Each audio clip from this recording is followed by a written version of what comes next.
안녕하세요. 데이업의 황대근입니다. 다시 한번 좋은 내용들이 나오고 있습니다. 2026년까지 실적의 랠리가 진행될 것으로 평가받고 있는데 관계자가 항상 당당했던 이유가 여기 있던 것 같습니다. 과연 영업이익 1조를 넘는 금액에 숨겨진 스토리는 무엇이 있을지, 현재 계획된 수준은 어떻게 진행이 되고 있는지 파헤쳐 보겠습니다. 우리가 어느 정도 예상했던 이 변수도 분명히 등장을 했는데 과연 이 부분은 어떠한 결과를 만들어낼지까지 알아보도록 하죠. 자, 현재 내용은 이렇습니다. 2026년에 영업이익 1.3조를 예상을 하고 있는데 믿었던 LNG선과 이 FLNG선의 활약을 기대를 하고 있습니다. 오차가 분명히 존재를 하겠지만 LNG는 20척가량 그리고 FLNG는 2기 정도를 건조를 함을 전제를 하고 있고, 항상 강조드렸던 이 선종별 영업이익률이 있죠. LNG가 12% 그리고 FLNG가 15%이기 때문에 비율 자체가 굉장히 높습니다. 때문에 LNG와 이 FLNG 수주를 계속해서 우리가 추적을 하고 있다는 점 말씀드리고 싶습니다.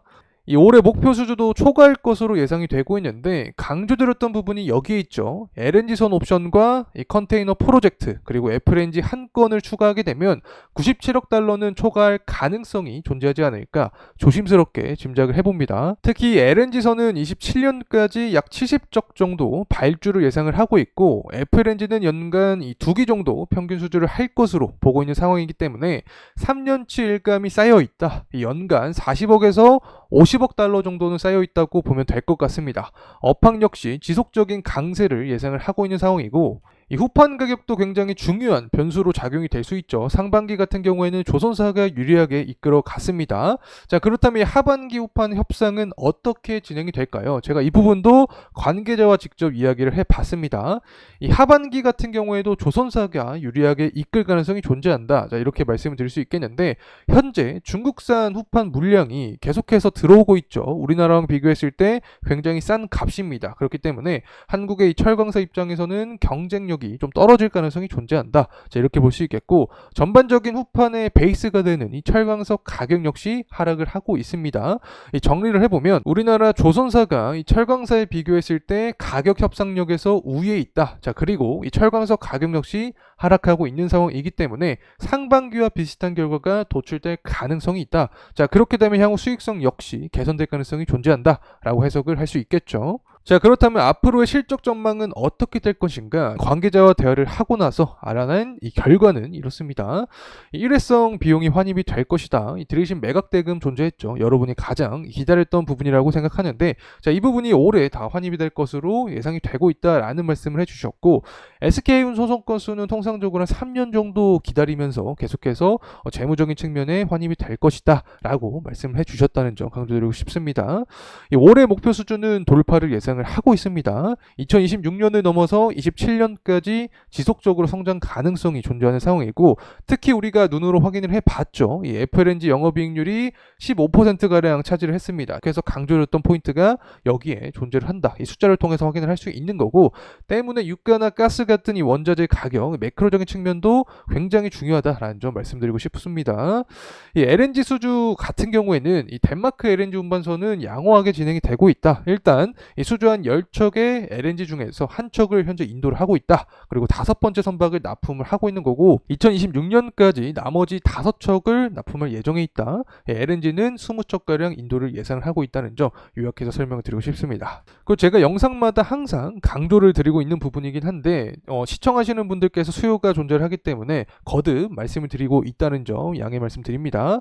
이 캐나다 웨스턴 LNG 같은 경우에는 현재 피드 단계를 진행을 하고 있고 설계를 이제 진행을 하고 있기 때문에 6개월에서 1년 정도 경제성을 검토하고 내년도 이 수주 물량으로 나올 가능성이 있다. 자, 이 부분도 우리가 기대할 포인트로 작용할 수 있지 않을까 보고 있고, 캐나다 시도 FLNG 같은 경우에는 이미 작년 12월 달에 수주를 완료했습니다. 아마 여러분도 다 아실 거라고 생각을 하는데 현재는 이제 설계가 진행 중인 상황이고, 통상적으로 설계를 할 때 15개월에서 18개월 정도가 소모가 됩니다. 이 설계를 완료하고 나서 생산 단계로 넘어가는데 이 생산 단계에서 30개월에서 36개월까지 걸릴 수 있기 때문에 앞으로 추가적인 부분은 기간적인 요소가 걸릴 수 있다는 점 참고로 말씀드리고 싶습니다.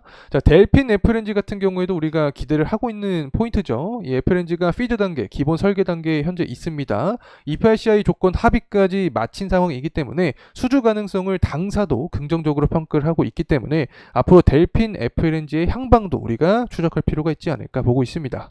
자, 이제는 모잠비크입니다. 이 모잠비크 코랄술 2호기에 대한 인도 시점을 또 여러분이 궁금해 하시는 것 같아서 제가 또 가져왔습니다. 일단 11월 혹은 12월 정도에 수주할 것으로 예상이 되고 있습니다. 올해 4분기에 수주 가능성을 보고 있는 거고, 이미 APA 계약을 완료를 했고 이 APA 계약을 완료를 했고 설계를 작업하고 있는 상황이기 때문에 특별한 이상이 없는 한 문제없이 진행이 되지 않을까 생각을 하고 있습니다.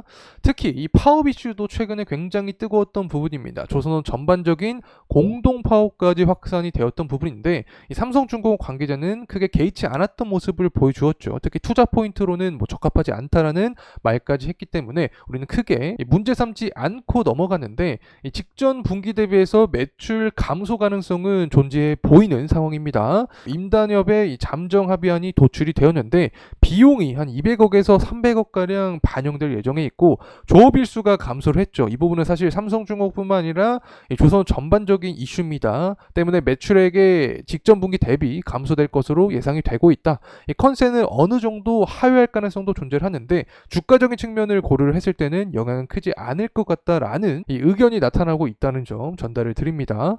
특히 해상풍력 노르웨이 같은 경우에는 이미 2022년 9월 달이었죠. 당시에 이 에퀴노르와 전략적 협력 합의서를 체결을 이미 했습니다. 이 프로젝트가 실제로 실시를 하고 정부 차원에서 계속해서 밀어붙인다면 이 삼성중공업 측이 수주의 가능성이 존재하지 않을까 생각을 합니다.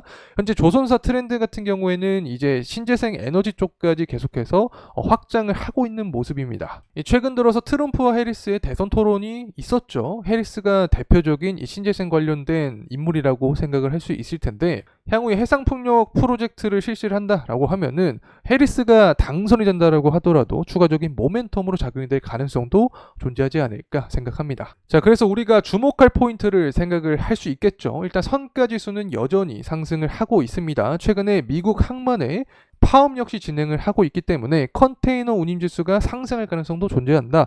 최근 들어서 컨테이너 운임지수가 상승하면 이 선가지수 상승까지 어떤 선순환의 구조가 발생을 했기 때문에 앞으로 선가지수도 상승할 가능성이 열려있지 않을까, 자, 이렇게 여전히 생각을 하고 있습니다. 그리고 대선 토론이 끝난 상황인데 여론은 해리스 쪽으로 넘어간 상태입니다. 해리스의 강세론이 지속이 되고 있고, 실제로 전통적으로 조선주 같은 경우에는 트럼프 테마와 함께 상승하는 종목이었죠. 때문에 트럼프의 지지율이 앞으로 어떻게 상승할 수 있을지, 자, 이 부분도 우리가 관전 포인트로 삼을 필요가 있다, 이렇게 보고 있고, 환율이 상승하고 유가 천연가스가 상승할 때 조선주 특히 삼성중공업에게는 긍정적으로 작용이 되었었죠. 그렇기 때문에 앞으로 9월달 금리 인하를 할 때 유동성이 원자재 시장에 돌 수 있을지, 석유라던가 가스 가격이 상승하면서 이 해양 플랜트 관련된 삼성중공업의 마진이 상승할 수 있을지, 자, 이 부분을 주목할 포인트로 생각을 하고 있고, 금리 인하를 하더라도 과연 이 환율이 상승하는 구조가 만들어질 수 있을지, 자, 이 부분도 우리가 주목할 포인트로 삼을 필요가 있다고 생각합니다. 결국 사람들이 안전자산에 대한 수요가 증가를 하면은 달러 강세에 대한 분위기가 존재를 할 수 있기 때문에 지속적으로 우리가 매크로적인 측면도 추적할 필요가 있다는 점 다시 한번 강조드리고 싶습니다. 자, 이상으로 삼성중공업이었습니다. 과연 2026년을 넘어서 27년까지 우리가 예상한 강세 분위기를 이끌어갈 수 있을지 저희 데이업과 계속해서 함께 하시죠.